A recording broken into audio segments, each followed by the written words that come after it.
십자가 피로 모든 죄를 용서해 주신 주님, 다시 살아나셔서 평화의 인사를 건네주신 주님, 부활의 증인들을 세상에 파송하신 주님, 성령을 주시며 다른 이들의 죄를 용서하라고 말씀하신 주님, 오늘 우리에게도 제자들에게 내주셨던 그 숨결을 내쉬어 주소서.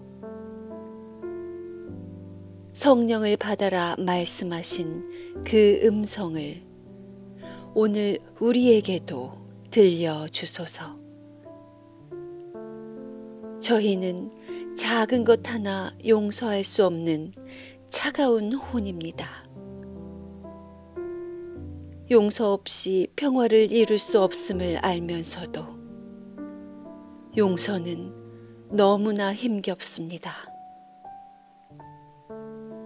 내가 먼저 손 내밀지 못합니다. 남의 죄는 크게 보며 나의 부족함은 직면하지 않으려는 우리의 교만과 완고함을 불쌍히 여겨 주소서. 그리스도께서 가신 길 따라 가는 동안 기꺼이 용서하고 지극히 사랑하여 주님의 마음을 본받는 저희들 되게 하여 주소서. 그 평화의 꽃향기가 널리 널리 날려 생명의 복음이 온 세상에 전파되게 하소서. 사랑이신 예수 그리스도의 이름으로 기도드립니다. 아멘.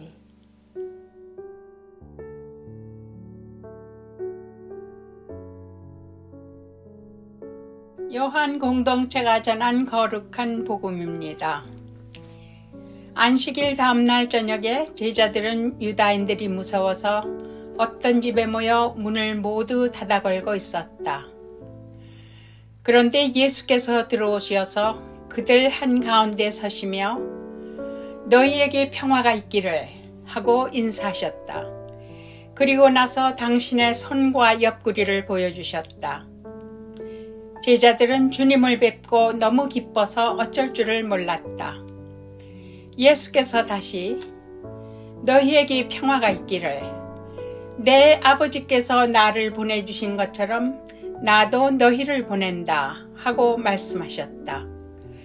이렇게 말씀하신 다음 예수께서는 그들에게 숨을 내쉬시며 말씀을 계속하셨다. 성령을 받아라. 누구의 죄든지 너희가 용서해주면 그들의 죄는 용서받을 것이고 용서해주지 않으면 용서받지 못한 채 남아있을 것이다. 주님의 말씀입니다. 하나님께 감사드립니다.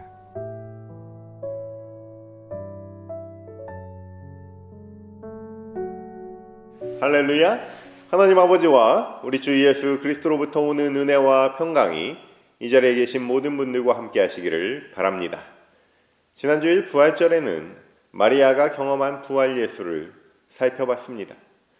마리아는 제자들에게 부활 소식을 처음으로 알린 사람이었습니다. 동시에 부활하신 예수를 처음으로 만난 사람이었습니다. 그래서 역사는 마리아를 일컬어 최초의 부활의 증인이라고 기록합니다. 지난 부활의 아침에 우리는 이러한 마리아의 마음으로 몸으로 기억된 그리스도의 사랑을 전하는 사도로 살아갈 것을 한 주간 다짐했습니다. 그런데 현실을 보면요, 우리 모두가 마리아가 될 수는 없죠. 마리아처럼 딱 달라붙어서 스승의 1.1획도 놓치지 않겠다는 제자가 있는가 하면 정반대로 틈만 나면 이탈하는 제자도 있습니다. 아마도 그 중간 어딘가에 우리 대부분은 있을 것입니다. 바로 반쯤 믿는 그리스도인입니다. 다시 말해 마음문이 닫힌 채 믿고 있는 신앙인입니다. 또한 자기 생각에 여전히 사로잡힌 신앙인들이 바로 오늘의 우리라고 할 수 있습니다. 오늘은 이렇게 적당히 거리두기 하는 신앙을 가진 자들에게 부활하신 예수께서는 어떤 마음으로 다가가시는지 살펴보겠습니다. 그리고 다음 주에는 아예 탈탈 털고 일상으로 돌아가 버린 그런 사람들, 궤도에서 이탈한 자들을 향한 부활하신 예수 그리스도의 마음을 증거하도록 하겠습니다. 놀랍게도 전심으로 믿든 반심으로 믿든 무심으로 믿든지 간에 이들 모두를 부활의 증인으로 우리 주님께서는 이끌어 주십니다. 우리 삶의 자리가 어디에 있든지 간에, 우리 신앙의 깊이가 얼마나 깊든지 간에 우리 주님께서는 우리 손을 붙잡아 주시는 분이신 줄로 믿습니다.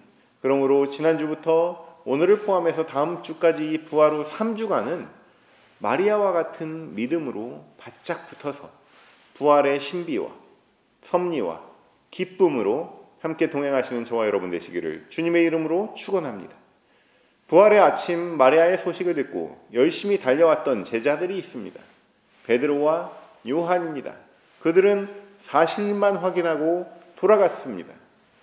우리는 살면서 냉철해야 할 때 감정적이고 감정적이어야 할 때 냉철한 순간들을 맞아들입니다. 너무 불안하니까 막 손에 땀이 나고 긴장을 하니까 평소 자기 기량을 발휘하지 못하는 그런 운동선수와 같습니다. 이 두 명의 대표적인 남성 제자들은 결국 부활 예수를 만난 마리아와는 달리 그저 담담하게 은신처로 돌아가죠. 이 두 사람으로 대표됐지만 실제 10명의 제자들 모두 말씀을 헤아리거나 지고지순하게 부활을 소망하면서 기다리지 못했습니다.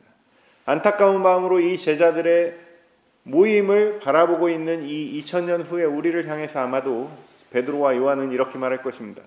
후배님들도 내 입장 돼보시면 아실 겁니다. 실제 쫓기는 입장에서는 무척이나 두렵습니다. 그러나 성서가 위대한 것은요, 이들 쫓기는 자들, 숨어있는 자들의 심적인 상태를 미화하지 않는다는 거예요. 제자들에 의해서 쓰여진 성서지만 그리 완벽하지 않은 자신들의 모습을 스스로 그리고 있는 그대로 드러냅니다.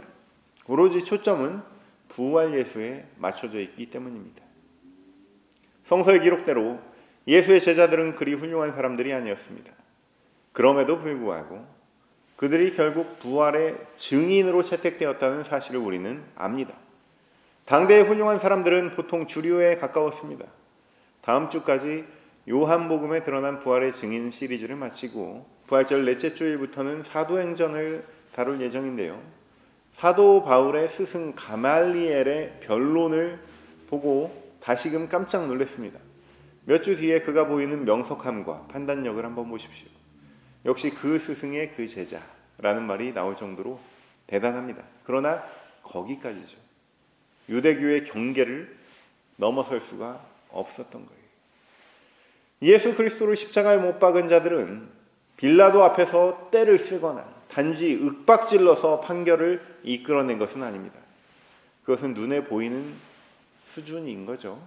물밑에서 그들은 정보력과 전술, 전략이 쉴 새 없이 돌아가고 있었습니다. 그들 나름대로 수년에 걸쳐서 예수를 나무에 매달 증거를 확보하고 결정적 사건을 포착하려는 노력이 있었습니다. 그러므로 오히려 반대자들이 핵심 교리를 정확하게 알고 있었을 거예요.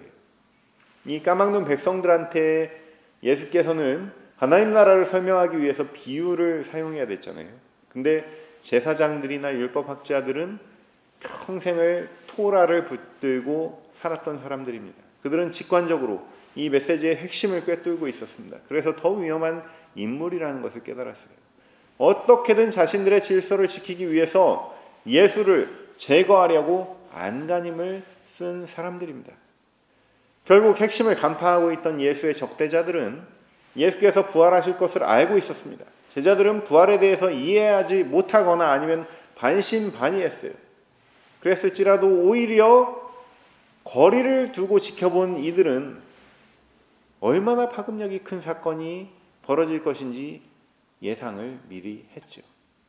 실제 부활의 증인이 되기에 이 조건만 봤을 때는 가장 적절했던 사람들은 어쩌면 부활을 의심치 않았던 그들 적대자들이었습니다. 그들은 영향력이 있었습니다. 명석함이 있었습니다. 치밀했습니다. 실제 일어날 사건을 알고 있었고 예수의 말을 토시 하나 빼먹지 않고 다 기억하고 있었습니다. 그러나 역사는 어떻습니까? 목숨이라도 부지하자고 도망친 자들, 패배자들, 낭망한 자들, 곧 예수의 제자들이 결국 부활의 증인으로 나섰습니다. 용맹함이라고는 찾아볼 수 없는 겁쟁이, 쫄보라고 할 수 있는 이들이 예루살렘과 온 유대와와 사마리아와 땅끝까지 부활하신 예수의 복음을 전했습니다. 최후의 용맹한 자들은 사도들이었던 거예요. 두려움을 모르고 복음을 전하다가 모두 순교했습니다. 심지어 가장 의심 많았던 도마는 어떻습니까? 오히려 가장 멀리 인도까지 확신을 가지고 파송된 제자가 되지 않았습니까? 도대체 무슨 일이 있었던 것입니까? 오늘 사건이 그래서 중요합니다. 오늘 사건은 제자들에게 제2의 인생을 살게 해줬습니다. 오늘 제자들은 부활하신 예수를 만나게 되었습니다. 부활하신 예수를 믿게 되었습니다. 여러분들께도 묻습니다. 오늘 부활하신 예수님을 만날 준비가 되셨습니까? 제자들은 부활하신 예수를 만나 사도로 파송받았습니다. 오늘은 그 첫 번째 파송이 이루어집니다. 그들은 예수께서 말씀하신 대로 길이요 진리요 생명임을 깨닫고 사도들 스스로 그 길과 진리와 생명으로 육화되어 인생을 바쳤습니다. 부활이요 생명이신 우리 주님을 믿으면 영원히 죽지 않고 영생을 얻을 것을 확신했기에 그 어떤 무서운 형벌에도 굴하지 않고 끝까지 복음을 전한 귀한 존재들이었습니다. 그들이 있기에 오늘 우리도 복음을 영접하고 주님 곁에 동행하고 있는 거예요. 그러나 사도들의 이러한 위대한 역사는 아주 쪼그라들고 웅크려진 10명의 사나이들로부터 시작되었음을 우리는 기억해야 할 것입니다. 부활의 소망을 알기 전까지 제자들은 말 그대로 숨어 있었습니다. 문을 닫고 있었습니다. 모든 일이 다 허사로 돌아갔다고 생각했습니다. 사랑하는 성도 여러분, 우리 인생길에도 소망이 없이 걸어가는 길이 얼마나 많습니까? 낙심하고 지쳐서 이제부터 뭘 해야 될지, 어디로 가야 될지 모를 때가 얼마나 많습니까? 그때 우리 주님께서 우리에게 나타나 주시는 줄로 믿습니다. 마음 문이 닫혀 있을 때도 있습니다. 예수님이 노크해도 만나기 싫을 때도 있습니다. 그러나 여러분, 한 가지 놀라운 사실은요, 예수님은 노크를 안 하세요. 노크를 안 하세요. 그냥 들어와서 함께 하시는 분이십니다. 여러분 옆에 앉아 계시고 손을 꼭 잡아주시는 분이십니다. 조건부라는 게 없습니다. 내가 지난번에 너 만나러 갔었는데 문이 닫혀 있더라. 네가 먼저 문을 열어줘야 내가 너를 만날 거 아니냐. 이런 질책과 핑계가 없으신 분이세요. 그저 낭망하고 있을 때 어느새 조용히 우리 곁에 와 계신 거예요. 우리 주님은요, 우리가 낭망하고 있는 시간을 오래 기다리지 않으십니다. 그저 우리가 예수님을 밀어내지만 않으면 되는 거예요. 예수께서는 제자들 사이에 한가운데에 서신 그 모습 그대로 우리 삶의 한가운데 이미 와 계십니다. 여러분, 눈을 뜨기만 하면 되는 거예요. 은혜를 은혜로 바라볼 수 있는 눈을 활짝 뜨시는 인생의 부활의 아침 맞이하시기를 주님의 이름으로 축원합니다. 사건의 전말은 이렇습니다. 너무 무서워서 제자들이 문을 모두 닫아 걸고 있었습니다. 그런데 예수께서 들어오셨습니다. 그리고 인사를 나누세요. Peace be with you. 너희에게 평화가 있기를. 너희에게 평화가 있기를. 저와 여러분의 인생 가운데도 평화가 있기를 축원합니다. 지금 마스크는 끼고 다니지 않지만 아직도 서로 악수를 하면서 활짝 웃으면서 하는 그 평화의 인사는 나누지 못하고 있죠. 벌써 2년이 넘었습니다. 우리 사랑하는 성도님들 모두 얼싸안고 친밀하게 나눌 수 있는 평화의 날이 곧 올 줄로 믿습니다. 사실 예수님의 이런 모습은 굉장히 이례적인 거예요. 부활 예수님은 분명히 다릅니다. 불의한 모습을 보면 화를 내시던 모습, 성전 앞에서 채찍을 들던 모습, 그런 모습과 차원이 다르세요. 고별담화를 통해서 당신께서 어떻게 죽임을 당하실 것이며 너희들은 어떤 일을 앞으로 해야 된다고 신신당부를 했는데도 이미 초장부터 도망친 아주 못나고 괘씸한 제자들입니다. 십자가 사건이 있으면서부터 남자 제자들은 코빼기도 안 비쳤습니다. 실망이 이만저만이 아니에요. 그럼에도 불구하고 예수의 음성 가운데 뭔가 막 이를 악물고 애써 참으면서 너희에게 평화가 있으라 이렇게 말씀하시는 그런 느낌은 드러나지 않습니다.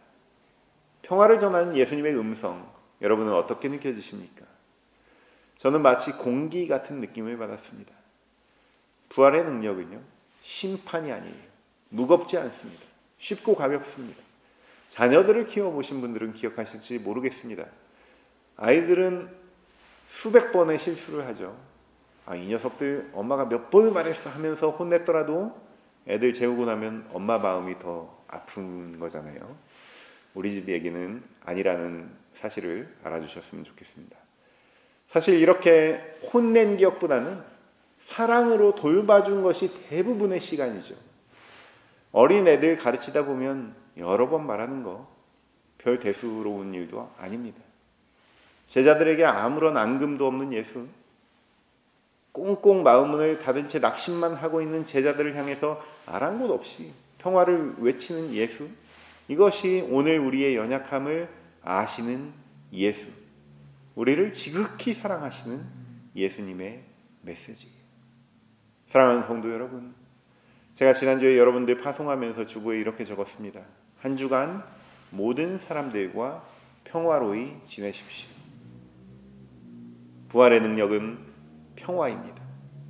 예수님이 한 대로 하면 됩니다. 제 아무리 배신을 했더라도, 제 아무리 도망쳤더라도 이전 것은 죽었습니다. 이전 것은 지나갔고 새 것이 되었습니다. 예수님이 하신 대로 한 사람 한 사람 한 영혼 한 영혼을 귀하게 여기시기를 축원합니다. 사랑으로 찾아가시기를 축원합니다. 원래 평화로이 지내셨던 분들이시라면 화평의 중재자로 나서기를 바랍니다. 다른 때는 몰라도요. 이럴 때 부활절 보내는 김에 모처럼 오지랖 좀 펴도 괜찮습니다. 우리 동네에 평화의 소식이 울려 퍼지도록 여러분 헌신하시기 바랍니다. 그것이 예수께서 마음문이 닫힌 제자들을 찾아오신 목적이요, 오늘 우리를 찾아오시는 이유입니다. 예수께서는 이어서 말씀하십니다. 내 아버지께서 나를 보내신 것처럼 나도 너희를 보낸다. 바로 요한복음에서 계속해서 나오는 메시지죠. 요한복음 주제가예요. 예수께서 아버지를 따라 하십니다. 우리는 보냄받으면 끝나는 것이 아니라 예수께서 하신 일을 우리도 해야 되는 거예요. 우리도 떠나야 하고 우리도 보내야 합니다. 제가 이 날을 계기로 제자들이 사도가 됐다고 말씀드렸습니다. 사도는 보냄받은 사람을 말합니다. 대사관 할 때 사자, 사절단 할 때 그 사자입니다. 사도는 하나님의 대사를 의미하는 거예요. 복음의 공식 대리인을 의미하는 거예요. 제자는 복음서마다 기록된 명단도 다르죠. 인원수도 꼭 12명이 아니기도 합니다. 70문도가 마가의 다락방에 모였을 때 그들도 제자였습니다. 승천하실 때 모였던 그 500명 그들도 제자였어요. 우리가 요한의 공동체, 누가의 공동체라고 하는 것처럼 제자들도 인원과 범위가 여러 가지 형태로 존재를 했어요. 그런데 사도는요, 기준이 있습니다. 스승을 따라서 배우는 자가 제자라면 스승을 떠나서 전파하는 자가 사도입니다. 성령의 인도하심을 따라서 복음을 전하는 것은 사도의 책무입니다. 대표적으로 사도 바울이 있죠. 그는 예수를 만난 적은 없습니다. 12 제자도 아니었습니다. 그러나 다메섹 도상에서 부활하신 예수를 인격적으로 만났습니다. 사도의 기준은 부활 신앙이에요. 부활하신 예수를 인격적으로 만났느냐, 이것이 바로 사도의 자격입니다. 그런데 제자들을 사도로 파송하시던 예수께서는 갑자기 용서하라는 말씀을 꺼내세요. 누구의 죄든지 너희가 용서해 주면 그들의 죄는 용서받을 것이고 용서하지 않으면 용서받지 못한 채 남아있을 것이다. 그렇습니다. 사도의 본분은 용서입니다. 평화가 무엇입니까? 서로 용서할 때 가능한 것입니다. 오늘 예수께서는 에이레네 곧 너희에게 평화가 있기를 전하셨습니다. 이미 예수께서도 용서할 수 없는 제자들을 용서하셨습니다. 용서가 절대로 쉬운 것은 아닙니다. 용서를 못해서 수십 년을 품고 끌고 살아가는 사람들이 얼마나 많은지 모릅니다. 그러나 우리 주님께서 우리를 위해 하시는 일이 무엇입니까? 용서하는 마음을 보내주시는 거예요. 어떻게 보내주십니까? 성령을 통해서 보내주시는 줄로 믿습니다. 우리 힘으로는 참 어려운 것이 용서예요. 나아가서 참 용서는 우리 역할이 아닙니다. 하나님의 영역입니다. 그런데 사도들에게 오늘 그 권한을 위임하고 있는 거예요. 그리스도인으로 산다는 것은 사도의 사명을 가슴에 품고 부활하신 그리스도를 전하는 인생을 말합니다. 그러나 복음을 전하지 않는 그리스도인, 삶으로 전도하지 않는 그리스도인, 용서를 못하는 그리스도인이 얼마나 많습니까? 그러므로 예수께서는 말씀하십니다. 성령을 받아라. 성령을 받아라. 오늘 이 귀한 성경 말씀은 작은 오순절이라는 별명이 붙어있는 말씀이에요. 마가의 다락방에서 불의 혀 같은 성령을 받은 사건이 성령 강림절이라면 오늘은 예수께서 제자들을 파송하기 위해서 성령을 보내신 작은 성령 강림절입니다.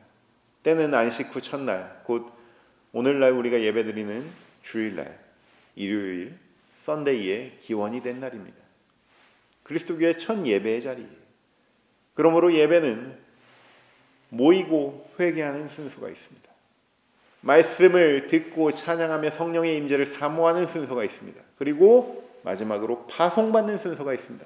매주일 예배를 마치고 나서 여러분 가슴에 사명으로 한 단어를 품고 나가야 된다면 그것은 다름 아닌 용서가 되어야 될 줄로 믿습니다. 원칙적으로 말해서 세상에 용서할 일은 없습니다. 하나님께서 죄를 고백하고 회개했을 때 이미 용서해 주신 것을 우리가 잘 모르고 일부 가로막고 있는 것뿐입니다. 그러므로 오늘 부활의 주님께서 선포하신 이 용서의 말씀 가운데 이 앞부분, 용서하면이 중요한 것이 아니라 뒷부분, 너희가 용서하지 않으면, 이 부분이 묵직하게 다가와야 돼요. 용서를 하는 것은 자연스러운 일입니다. 하늘의 섭리와 흐름을 같이 하기 때문입니다. 그러나 용서를 하지 못하는 것은 부자연스러운 일입니다. 하늘이 하는 일을 막고 있기 때문입니다.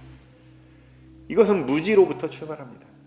하나님께서 우리 죄를 용서하신 것처럼 우리도 이웃의 잘못을 용서할 수 있는 순리의 사람 되시기를 주님의 이름으로 축원합니다. 사랑하는 성도 여러분, 부활은 용서하며 살아가는 삶의 방식이에요. 용서하며 살아가는 삶의 방식. 내 죄도 죽고 타인의 죄도 죽었는데 이 죽은 사람 죄만 붙잡고 괴롭게 살아가는 인생, 이제는 멈춰라 라는 주님의 명령입니다. 용서하며 살아가시길 축원합니다. 용서는 인간의 영역이 아니기 때문에 성령을 받으시기를 축원합니다. 성령 받고 내 안에 피어난 신성으로 만물을 대하십시오. 모든 이들과 평화롭게 지내십시오. 그리하면 이 그리스도 예수 안에서 평안을 누리게 될 줄로 믿습니다. 평화의 사도로 새 인생 살게 될 줄로 믿습니다. 여러분의 이러한 인생길 도우시는 분이 바로 부활하신 예수 그리스도이심을 고백하며 부활의 증인 되시는 저와 여러분 되시기를 주님의 이름으로 축원합니다. 모든 지각 위에 뛰어난 하나님의 평강이 그리스도 예수 안에서 너희 마음과 생각을 지키시리라. 아멘.